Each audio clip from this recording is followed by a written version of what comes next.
নমস্কার বন্ধুরা, আশা করি সবাই খুব ভালো আছেন। আমি নীলাব্র চ্যাটার্জি আর আপনারা দেখছেন নীলাব্র যোগা। তো আজকে আমি আপনাদের সামনে একটা আসনের ভিডিও নিয়ে এসেছি। এরকম ভিডিও আজকের যে টপিক সেটা হচ্ছে সলম্বা ভুজঙ্গাসন। তো আমি আপনাদেরকে আগেও একটা ভুজঙ্গাসন দেখিয়েছিলাম। তো আপনারা যদি সেইটা দেখেন আর আজকের ভিডিওটা দেখেন তাহলে আপনারা বুঝতে পারবেন যে দুটোর মধ্যে একটা জাস্ট স্লাইট একটা ডিফারেন্স। সেটা হচ্ছে আগেরটা ছিল রিস্টের উপরে ভর দিয়ে, আর আজকে হচ্ছে আমাদের রিস্ট থেকে একদম পুরো কনুই অবধি ভর দিয়ে। তো এটাই হচ্ছে জাস্ট একটা ডিফারেন্স। বাকি আপনার সমস্ত কিছুই উপকারিতা বলুন বা কী সতর্কতা, তো এই সমস্ত জিনিসই কিন্তু একই থেকে যাবে।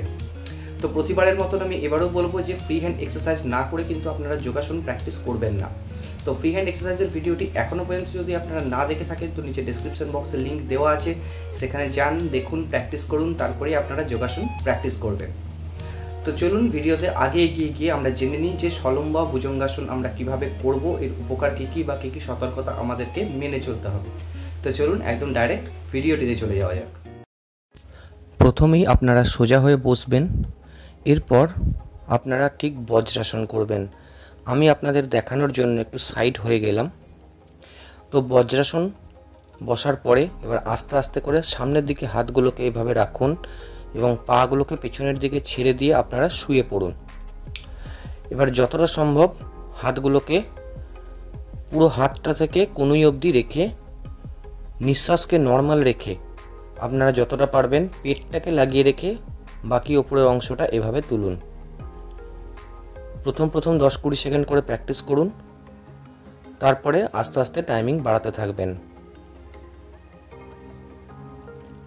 তো এইভাবে কিছুক্ষণ থাকার পরে ঠিক যেভাবে আপনারা আসনটিকে ধরেছিলেন ঠিক সেইভাবেই আসনটিকে এবার ছেড়ে দেবেন। আবার ঠিক বজ্রাসনে বসুন এবং বজ্রাসন থেকে আপনারা পুনরায় প্রথমের পর্যায়ে ফিরে আসুন। তো এই ছিল সলম্বা ভুজঙ্গাসন।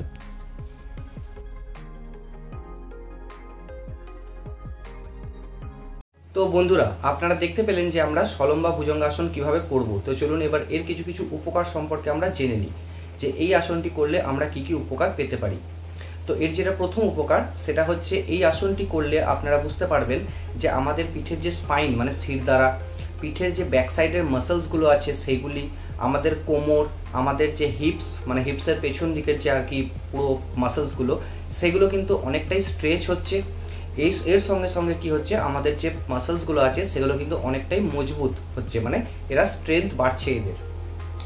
এছাড়াও এই জিনিসগুলোর সঙ্গে সঙ্গে যখন আমাদের এই ব্যাক সাইডের বিভিন্ন মাসেলসের যখন একটা স্ট্রেংথ বাড়ছে বা আমাদের মাসেলসগুলোকে স্ট্রেচ করছে, এর সঙ্গে কিন্তু আমাদের অ্যাবডোমিনাল যে পোর্শনটা আছে পেটের যে অংশটা সেই অংশটাকেও কিন্তু এটা অনেকটাই স্ট্রেচ করছে। এর ফলে কি হচ্ছে, আমাদের পেটের যা সমস্ত রোগ থাকে সেগুলো কিন্তু আমাদের অনেকটাই উপকার পেতে পারি সেইগুলির হাত থেকে। এছাড়াও এই সমস্ত জিনিসকে যখনই আমরা এই সলম্বা ভুজঙ্গাসন যখন করছি আমাদের এতে আমাদের কি হচ্ছে, আমাদের রক্তের মধ্যে অক্সিজেন লেভেলটা বেড়ে যাচ্ছে। এছাড়াও আমাদের ব্লাড সার্কুলেশন যে একটা ব্লাড সার্কুলেশন যেটা হয় সেটাও কিন্তু অনেকটাই দ্রুত গতিতে হচ্ছে মিনস আমার খুব ভালো করে ব্লাড সার্কুলেশন গোটা বডির মধ্যে হতে থাকছে।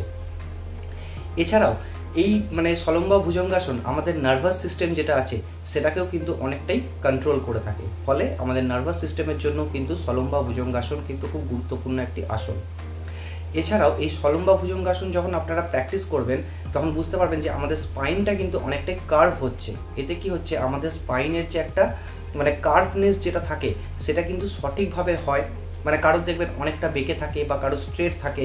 তো এই সলম্বা ভুজঙ্গাসন যখন আপনারা করবেন তখন আপনারা বুঝতে পারবেন কিছুদিন পর থেকে যে এটা মানুষের যেটা নর্মালি যেটা হওয়া উচিত, এই সলম্বা ভুজঙ্গাসন কিন্তু আমাদের শিরদাঁড়ার যে কার্ভ সেটাকে কিন্তু অনেকটাই সেমভাবে রাখার চেষ্টা করে।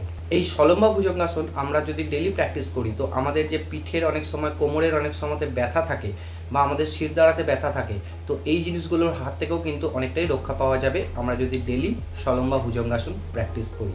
তো বন্ধুরা, আপনারা দেখতে পেলেন যে আমরা সলম্বা ভুজঙ্গাসন কিভাবে প্র্যাকটিস করব, এর উপকার কী কী। তো চলুন এবার এর কিছু প্রিকশনস বা সতর্কতা আমরা জেনে নিই যে কারা কারা এই আসনটিকে করবেন না। তো প্রথম জিনিস হচ্ছে, যদি কেউ প্রেগনেন্ট উইমেন থেকে থাকেন তারা কিন্তু এখন এই মুহূর্তের জন্য আপনারা সলম্বা ভুজঙ্গাসন প্র্যাকটিস করবেন না। এছাড়াও যদি আর এই আসনটা যখন আপনারা করবেন তখন দেখতে পাবেন যে আমাদের যে চেস্ট থাকছে না সেটা অনেকটাই কিন্তু এক্সপ্যান্ড করছে। তো এই ক্ষেত্রে আমাদের সতর্কতাটা কি হবে, যে কারোর যদি মানে বুকের পাঁজরে, রিবসে বা আমাদের চেস্টে যদি কোনো রকম ব্যথা থেকে থাকে, তো আমরা সেই টাইমের জন্য এই আসনটিকে এখন প্র্যাকটিস করা ছেড়ে দেব। আর অবশ্যই কিন্তু আমরা ডক্টরের পরামর্শ নিয়ে যে কোনো রকম আসন প্র্যাকটিস করব। তো বন্ধুরা, আপনারা দেখতে পেলেন যে আমরা সলম্বা ভুজঙ্গাসন কীভাবে করব, এর উপকার কী কী বা কী কী সতর্কতা আমাদেরকে মেনে চলতে হবে। তো যদি আপনাদের ভিডিওটি ভালো লেগে থাকে তো অবশ্যই একটি লাইক করবেন, কমেন্ট করে জানাবেন যে কে কোথা থেকে ভিডিওটি দেখছেন আর আমাদের ভিডিও আপনাদের কেমন লাগছে। আর যদি এখনও পর্যন্ত এই ফ্যামিলির একটা মেম্বার আপনারা না হয়ে থাকেন তো নিচে যে সাবস্ক্রাইব বাটনটা আছে সেটাকে প্রেস করে কিন্তু আপনারা এই ফ্যামিলির একটা মেম্বার অতি অবশ্যই হয়ে যেতে পারেন। তো দেখা হচ্ছে আগামী ভিডিওতে অন্য একটি কোনো আসন বা কোন রোগের কী আসন এই একটা সিরিজ নিয়ে। তো ততক্ষণের জন্য থ্যাংক ইউ সো মাচ।